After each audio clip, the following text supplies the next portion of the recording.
বর্তমানে আপনার বা আপনার পরিবারের কোন সদস্যর নামে কতটা জমি রয়েছে সেটা আপনারা অনলাইন থেকে কিভাবে দেখবেন? জমির নাম্বার অর্থাৎ ডিড নাম্বার ভুলে গেলে, কারণ ডিড নাম্বার দিয়েই কিন্তু আপনারা অনলাইন থেকে জমির দলিল ডাউনলোড করতে পারবেন। তো আজকের এই ভিডিওতে আপনাদের 2025 সালের সম্পূর্ণ নতুন নিয়ম দেখাবো। আপনি অনলাইনেই বাড়ি বসে আপনার নামে বা আপনার পরিবারের কোন সদস্যর নামে কতটা জমি রয়েছে সেটা আপনি কিভাবে দেখবেন। তো ভিডিওটি শুরু থেকে শেষ পর্যন্ত অবশ্যই দেখবেন। ভিডিওটি ভালো লাগলে লাইক করবেন, চ্যানেলটিকে সাবস্ক্রাইব করে পাশে রাখা বেল আইকনটি প্রেস করে নোটিফিকেশন অল করে রাখবেন। সবার সুবিধার্থে ভিডিওটি শেয়ার করবেন। তো জমির তথ্য অনলাইন সার্চ করতে হলে বা আপনার নামে বা আপনার পরিবারের কোন সদস্যর নামে কতটা জমি রয়েছে সেটা দেখতে হলে আপনার স্মার্টফোন থেকে বা কম্পিউটার থেকে যে কোনো একটি ব্রাউজার আপনারা ওপেন করবেন। ব্রাউজার ওপেন করে সেখানে গিয়ে সার্চ করবেন ডাব্লিউবি রেজিস্ট্রেশন লিখে। সেক্ষেত্রে ফার্স্ট লিঙ্ক পেয়ে যাবেন। এই ফার্স্ট লিঙ্কে আপনারা ক্লিক করবেন। ক্লিক করলে কিন্তু অফিসিয়াল যে ওয়েবসাইট সেই ওয়েবসাইটে চলে আসবে। তো বর্তমান সময়ে আপনারা প্রত্যেকেই জানেন যে 1965 থেকে আপ টু 2025 পর্যন্ত যত জমির দলিল রয়েছে বা বাড়ির দলিল রয়েছে প্রত্যেকটাই কিন্তু অনলাইন থেকে ডাউনলোড করা যাবে। তবে যে আপনার নামে বা আপনার পরিবারের কোন সদস্য নামে কতটা জমি রয়েছে বর্তমানে সেটা আপনারা অনলাইন থেকে কিভাবে দেখবেন। তো ওয়েবসাইটে আসার পর নিচের দিকে চলে আসবেন, দেখতে পারবেন ডান সাইডে অনেকগুলি অপশন রয়েছে। এখান থেকে একটি অপশন দেখতে পারবেন সার্চিং অফ ডিড। এই দেখতে পাচ্ছেন সার্চিং অফ ডিড অপশন। এই সার্চিং অফ ডিড অপশনে ক্লিক করবেন। ক্লিক করলে পরবর্তী এরকম একটি পেজ আসবে যেখানে অনেকগুলি অপশন পাবেন। তার থেকে ফার্স্ট অপশন রয়েছে by seller, buyer and party name. তো এই ফার্স্ট অপশন ক্লিক করবেন। ক্লিক করলে পরবর্তী আরো একটি পেজ চলে আসবে যেখানে কিন্তু আপনারা শুধুমাত্র নাম দিয়েই দেখতে পারবেন যে আপনার নামে বর্তমানে কতটা জমি রয়েছে।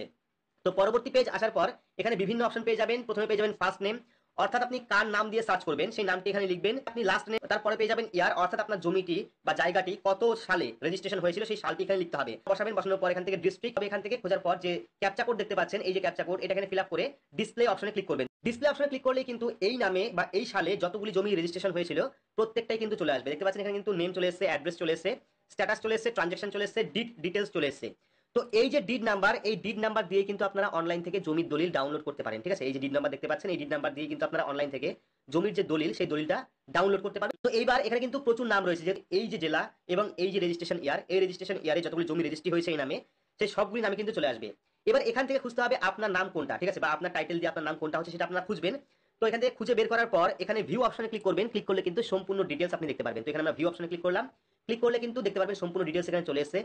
এখানে এখানে দেখতে পাবেন প্রপার্টি লোকেশন কি রয়েছে, অর্থাৎ প্রপার্টির বা জায়গার অ্যাড্রেসটা কি রয়েছে সেই সম্পূর্ণ অ্যাড্রেস দেখতে পারবেন। এবং ডিড রেজিস্ট্রেশন কোন রেজিস্ট্রেশন অফিস থেকে রেজিস্টার করা হয়েছিল সেটাও কিন্তু চলে আসবে।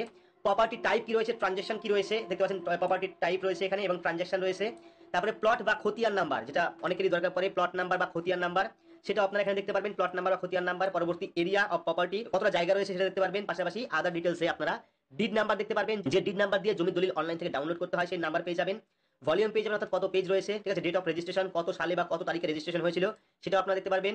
নাম্বার, সিরিয়াল নাম্বার দেখতে পাবেন, যাবতীয় ডিটেলস দেখতে পারবেন। তো এভাবে যারা জমির দলিল হারিয়ে ফেলেছেন বা নষ্ট হয়ে গেছে, আপনার ডিড নাম্বার মনে নেই, কত সালে রেজিস্ট্রেশন সেটা আপনাদের মনে নেই, তারা কিন্তু এভাবে খুব সহজে অনলাইন থেকেই জমির ডিড নাম্বার খুঁজে বের করতে পারবেন এবং ডিড নাম্বার পেয়ে যাবেন। এই ডিড নাম্বার দিয়ে কিন্তু অনলাইন থেকে, বর্তমানে অনলাইনে চালু হয়ে গেছে, অনলাইন থেকে কিন্তু আপনারা জমির দলিল ডাউনলোড করতে পারবেন। ভিডিওটি ভালো লাগলে লাইক করবেন, চ্যানেলটিকে সাবস্ক্রাইব করে পাশে রাখা বেল আইকনটি প্রেস করে নোটিফিকেশন অল করে রাখবেন। সবার সুবিধার্থে ভিডিওটি শেয়ার করবেন।